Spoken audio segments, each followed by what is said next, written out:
আসসালামু আলাইকুম এভরিওয়ান। সিঙ্গারা তো অনেক খেয়েছেন, এমন টুইস্টেড খেয়েছেন? দেখুন তো এই টুইস্টের ভিতরে কি আছে। আজ বানাচ্ছি একদম আলাদা স্টাইলের সিঙ্গারা। চলুন তাহলে রেসিপিটি শুরু করি।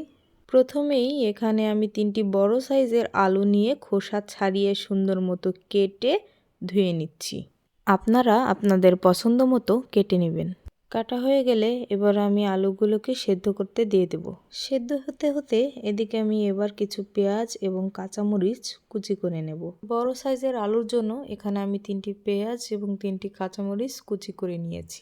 এবার আমি এগুলো এক সাইডে রেখে দেব। এবার আমি সেই আলু সিদ্ধগুলো একটু চেক করে নেব। একটু নেড়েচেড়ে দেখছিলাম, মনে হয় আলু সিদ্ধগুলো হয়ে গিয়েছে। চুলার আঁচটা বন্ধ করে এদিকে আমি 1 কাপ পরিমাণ ময়দা নিয়ে নিয়েছি। তার ভিতর সামান্য একটু লবণ এবং কালো জিরা মিশিয়ে নিলাম। কালো জিরাটা দেওয়াতে আমার মনে হয় সিঙ্গারার স্বাদটা দ্বিগুণ বেড়ে যায়। এবার আমি সিঙ্গারার ডোটা বানিয়ে উপরে সামান্য তেল মাখিয়ে এক সাইডে রেখে দেব। তারপর আমি সেই আগে থেকে সেদ্ধ করে রাখা আলুগুলো চুলো থেকে নামিয়ে সুন্দর মতো ম্যাশ করে নেব। এবার আমি এই আলুর ভিতরে দেওয়ার জন্য 3টি শুকনো মরিচ এবং আগে থেকে কুচি করে রাখা সেই পেঁয়াজ এবং কাঁচামরিচগুলোকে সুন্দর মতো লাল লাল করে ভেজে নেব। তারপর আমি সেই আলু সেদ্ধর ভেতরে সামান্য একটু লবণ এবং মরিচ পেঁয়াজ ভাজাগুলো দিয়ে সুন্দর মতো একটি মজাদার ভর্তা তৈরি করে নেব। ও হ্যাঁ, এর ভেতরে আমি একটি ম্যাগি ম্যাজিক মশলা অ্যাড করে নেব, যাতে এর স্বাদ দ্বিগুণ বেড়ে যায়। এবার আমার ভর্তাটা বানানো একেবারেই রেডি। এবার আমি সেই আটার খামিরটা থেকে 4টি লেচি কেটে নিয়েছি।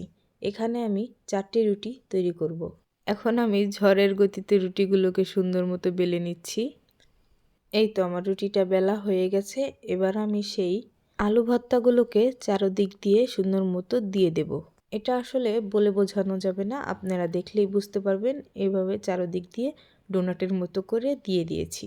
দেওয়ার পর এবার আমি রুটিটাকে এরকম পিজার শেপ করে কেটে নিয়েছি। এবার শুধু আস্তে আস্তে রাউন্ড করে ঘোরালেই সুন্দর একটি শেপ চলে আসবে। দেখলেই বুঝতে পারবেন কতটা সহজ। আপনাদের বোঝার সুবিধার্থে তবুও আমি এটি আরেকবার কাছ থেকে দেখিয়ে দিলাম। এভাবে করেই আমি সবগুলো সিঙ্গারা রেডি করে নিয়েছি। এবার শুধু ভেজে নেওয়ার পালা। একটি কড়াইতে আমি তেল দিয়ে দিয়েছি। তেলগুলো গরম হলেই একটা একটা করে অল্প অল্প করে ছেড়ে দেব। সিঙ্গারাগুলোকে আমি মাঝারি আঁচে ভেজে নেব। বেশি জাল করলে উপর দিয়ে পুড়ে যাবে, কিন্তু মুচমুচে হবে না। এবার আমি একটু এপিট ওপিট নেড়ে চেড়ে দিচ্ছিলাম যেন সুন্দর মতো ভাজা হয়।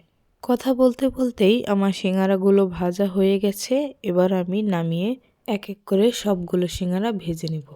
তাহলে রেডি হয়ে গেল আমার মুচমুচে টুইস্টেড সিঙ্গারা। এভাবে আপনারাও বাসায় তৈরি করে ফেলতে পারেন খুব সহজেই। এবার আপনারা চায়ের সাথে খাবেন নাকি সসের সাথে, সেটা আপনাদের ইচ্ছা। সন্ধ্যার নাস্তা হিসেবে একদম পারফেক্ট একটি রেসিপি এটা। তাহলে এখনই ঝটপট করে বানিয়ে ফেলুন। ধন্যবাদ সকলকে পুরো ভিডিওটি দেখার জন্য। এইরকম আরও মজার মজার ভিডিও দেখার জন্য আমার সঙ্গেই থাকুন।